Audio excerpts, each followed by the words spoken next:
I'm Joe, and I'm going to tell you. So is Taylor. Hi, I'm back here too. Behind the camera. He's there. I know you guys don't see him, but he is there. You hear me though. Joe, today, what are you telling us? It's another home-oriented Joe tells you. Wah, wah. Why? Because that's what I deal with all the time. I do all this, Just like you said last week. I do all this stuff. And why does she listen to me? It's there. It's all up there. Look at it. Look at it, people. It's all there. So, everyone says, okay, I understand what the different types of homes are. Yep, I put it on Do Not Disturb. You remember when I said don't put your phone I on, did it on I silent put it and not vibrate? I put it on Do Not Disturb, and it's still right there. I'm not cutting this out. You don't have to. It's just I'm not going to. People are going to see how bad horrible person you are. Come to recording. This is what we do. It's This not is what you do. This is not professional. This is a professional. No, This is a professional not being professional telling you how to do things. And that's Taylor, who is another professional, and he's telling me to not talk to the camera so much about things that don't have to do with the topic of the show. But the topic of today's Joe tells Did you fix your phone yet? Because it's getting off again, probably. it's probably going to go off again. Here, let me hold it in my hand. I'm going to have to hold it the whole time so it doesn't vibrate. Continue, please. What am I going to tell you about? I'm going to tell you about, everyone says, okay, I know the types of loans, blah, blah. Okay. How much do I need to get a house? Okay. That's a loaded question, Taylor. How much, I mean, how much as far as how much you need to down payment? Or how much do you What need? do you need to get a house? What do you need? Money. Well, I don't know. First of all, Good intentions. person watching this video, where do you want to live? How much the house? How much do houses cost in that area? Houses or condos, I guess you can say. Or condos. How much do they cost in the area? Where do you want to live? How much do they cost? What could you afford? What kind of type of payment can you afford? And for those, if you want to know about apartments, we'll cover that too. But right now, Joe is ranting about God damn it. Got me on the same houses and condos. We will have a host show, but the guest that runs that department isn't here today. Yes. He's at work. Okay. Yeah. So, mind you, take it. This is Home and apartment show coming later. I'm never like this in my direct meetings. I'm very mean. This is a very lighthearted atmosphere. So, speaking of a lighthearted atmosphere, how do you get a home? What's required to get a home? What do you need? You've heard a lot of stories. You've heard a lot of people saying stuff. What do you actually need? Well, let's just say you've done the Google search. Let's say that you've looked on Zillow, Redfin, Trulia, Homes.com, whatever they are. Let's say you watched our videos. Let's say you've watched our videos and you know what the type of housing or what they cost in your area would be. And maybe you've decided that buying a home is in your best interest as opposed to renting. Let's say that all that has been done, because we know it hasn't, but we're assuming it has. Stand for the doubt. What is it going to take to get you a home? Here's the biggest problem in getting a home. When you want a home, you're not ready to get a home because you didn't do all the work to get the home. This isn't Joe's rant. Yes. Let me rant. So what are the requirements? Well, first of all, a job would be nice.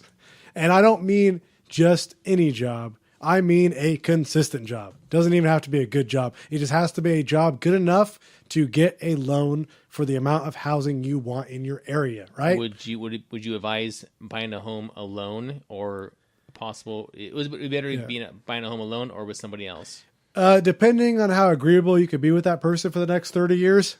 But traditionally, if you can afford a home and you have a roommate, you've been living with that roommate, things are going well, you could probably stand and live with them and maybe partner up on something together. Yes, fine. Join together, buy a home. But again, it all depends on how much you make and what area you could buy a home for. For example, $50,000 a year is the American like average or middle income for like an earner in the American economy? I believe so. I hope so. Yeah, well, we have a producer. We don't have the fact check guy in. If you view our videos, we'll be able to afford such luxuries. So, if you want to get a home, $50,000, that is going to qualify you for roughly $3.5 the mortgage amount times 3.5. So take $50,000, times it by 3.5, and what does that come out to? It's math, Joe. That's right. Comes out to about 175, like 200,000 in that area of dollars, right? So can you get a home in your area making that money for that price range? If you can, this show's for you. If you can't, that'd be a different show. That'd be a different Joe Tells You. Please refer to another Joe Tells You, and we'll talk about that in the future. So this is the one. If you can afford the home, here's what they require of you. So do not have any job changes. If you do, you need to be employed for 2 years, and you need to not have a lapse of employment for more than a couple of weeks, preferably, or max more than a month for most loan places. Because what's going to happen is they're going to want to see if you do have a lapse of employment, they're going to want to see that you either took the same paying job elsewhere and you were hired right away, or you left your job and you got a higher paying job elsewhere. Those are the conditions in which they would still give you a mortgage without too much trouble. But if you lose a job and you don't have the ability to obtain another job and you're out of work for 6 months, maybe more, they're going to want to know what you were doing in that time, and it might be a disqualification factor. If you've had a job consistently for 2 years, and you have 2 years of W-2s, or you have a business and you have 2 years of tax returns to support that, then you could still qualify for a mortgage. Check that off. Let's proceed. If not, be sad about it. Go back to the other videos. Enjoy some of our We Tell You shows, and come back to us in 6 months when your finances are in order, and then you can get a home. Yes. You may also refer to the Joe Tells You how to increase your credit. Yes, so that you can live off that because you have nothing right now. So any way we could help you during these tough times, thank you. Go ahead. So next thing. Now that we have these rules, Dodd-Frank, Obama, you need to have 6 months of reserves in addition to your down payments. Like in the previous shows we talked about, you need the down payment for your home, and you need to have 6 months of reserves for the payment. So if you have a $2,000 mortgage payment, it would be 6 months of $2,000. So $12,000 of mortgage payments in addition to your down payment. And you're saying, I just got the down payment together. How am I supposed to come up with a reserve amount too? It can be in a retirement fund. It can be in a 401k. It could be an IRA, things like that. And if you have that in those accounts, you could borrow against it penalty free. We just looked up this question. Taylor knows the answer. I did. What's the answer, Taylor? Penalty free. Okay, that's the answer. But you could borrow half or up to $50,000. We go over it all the time. Yes. Of your 401k to be able to fund or show proof of funds for the reserve requirement for the mortgage. And you can also borrow from there for your down payment as well. So you don't necessarily have to come up with all the money out of your pocket, but you need to have that plus this. So you need to have your down payment plus your 6 months of reserve. I would say don't bank on that though. Don't be like, okay, I can change jobs and whatever, and I have 6 months of reserves. I'm okay. I can go party. Don't do that. It's simply for emergencies only, I would say. Yeah, they're requiring it for you to get the loan, but don't get the loan, then lose your job and say, well, I have 6 months reserve, so it's all good. No, it's not going to be good. Or we'll go on to the next show about how to rent out your house when you've lost everything, how to rent it out to a group of banshees or whatever that you want to rent it out to. Some traveling circus, whatever you want to do. That's another show, another time. So you need to have your current employment. It needs to be an affordable home. You need to have your down payment ready, your 6 months of reserved. And if you don't have that, you can also, like we were talking about, getting a gift fund from a friend or family member. And the other thing is too, this is the biggest one I run into all the time. Don't say, well, here's the thing. I've been making some money from an unknown source, and I have like 5 or 10K sitting in a safe at home, and I'm just going to throw that into a bank account, and I'm going to show that as my proof of funds to buy a house. No, you're not. You're not going to do that. They're going to find it, and they're going to know what you did, and they're going to know it was a large cash deposit, and they'll be very upset with you. So let's just say that you're a guy who has that type of cash lying around, and you really don't want it in your mattress for some reason.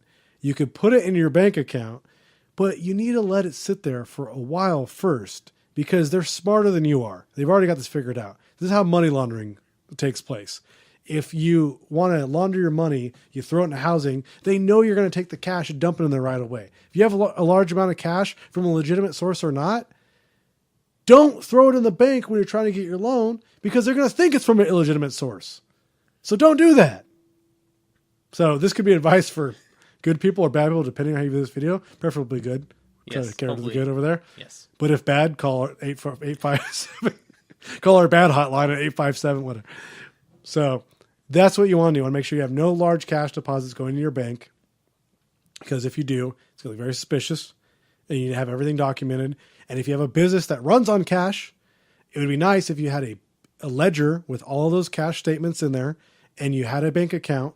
And then what you would do is you would pay yourself from your business account or bank account a salary that's documented. That'd be preferable. And at the end of the year, when you file your taxes, you talk about your company that you own paying you those wages, and then you report those earnings to the IRS, you pay your taxes on it, and then you can actually get a bank loan.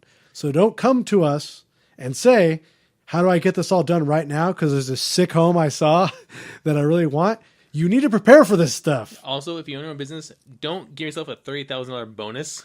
Yes, we've seen this happen too. We've seen it happen all the time. Remember, I work with these people all the time. And by these people, I mean loan officers, realtors, investors, all that stuff. I do this stuff all the time. I see this in every situation. And believe it or not, it happens where everyone says, hey, can I do this? Can I do that? No, you can't do it. Refer to this video so I don't have to keep saying it. This is why these videos are here. The other thing is, too, when you're in the process of obtaining a mortgage or getting a loan, refer to the video about improving your credit and good credit. Don't spend on your credit cards and max them out in the middle of your process. They're going to run your credit twice, at the beginning of the loan and at the end before it funds. And if they see you opening new accounts because you thought you were slicker than they were and they weren't going to find out, and you're just going to run this stuff up, file a BK because you got that sweet home, you don't have to worry about nothing, they're going to know you did it, okay? So don't do that. Don't open up any new lines of credit. Don't max out your cards way in the middle of the loan. Don't have any large cash deposits. Those are great ways to derail your loan. Now I'm back on the other page. Wrong page. Taylor, questions? No, but you are ruining the magic of we do record a couple of shows in one day. Oh, sorry. Well, did the shirt give it away or did the notes give it away? Well, we all know you love shirts and you wear shirts for weeks at a time, so there you go. No, so what if can you open any lines of credit during your home loan, or should you wait? No, you should wait. Not even just one. No. And how long usually before the process? So if they want to say I need a credit card for whatever reason, but how long do I have to wait to get one? You would have to wait till your loan funds traditionally. No, you don't have to do anything. You can do whatever you want, right? But if you want your loan to fund, what you would do is not open lines of credit while the loan is in process. And then what you would do is at the end of the loan, once you've gotten your home loan and you paid your first mortgage payment and you want your jazzy new car and you want your lines of credit for improving your new home. A lot of people do this. They open up like a improvement one, right? Mm-hmm. Home improvement, like Home Depot, Lowe's, whatever, right? And they go, well, I'm going to improve my home. Wait until you pay the first mortgage payment. Wait, because then you know whose problem it is after that? Not the loan officer and everyone else, and not you potentially losing the home. That's your problem after that. And now you got to pay all those bills. So you should have thought of that before you bought a home. So what happens, what if, hypothetically, if in the middle between you get approved for a loan and you go through the process, right before they hit your credit the second time for, right before the credit funds you said, what if a creditor hits you with a ding in your credit? They said I've seen that before. I've actually seen that. Okay. Think about this. It's just best to be on your best financial behavior when you're in the process. Before you want to get a loan. It's so easy to say, Joe. It is very easy to say, but think about it. I don't know who you stiffed. I don't know. You know who you stiffed. So just make sure that those guys aren't going to be coming after you when you're getting a loan and getting a mortgage. You're taking your thumbs, Joe. Yes. Sorry. But no, everyone, I tell everybody, just, hey, bring all your stuff over. Let me look at it before you go to the bank and let me see what you have as far as your debts and stuff go. Even if you're a stranger, come over. Even if you're a stranger, come over, because it's better me looking at your stuff and laughing hysterically at it than you being embarrassed in a public setting. And then laughing at you in front of everybody. And then them laughing at you in front of me outside laughing at you. So you want to make sure that you have that covered, at least by me privately, and then you can be humiliated publicly after. I'll put it on camera too. It'd be a good show. And that's Joe and Taylor. I just told you how to get a loan. Not a life alone. There you go.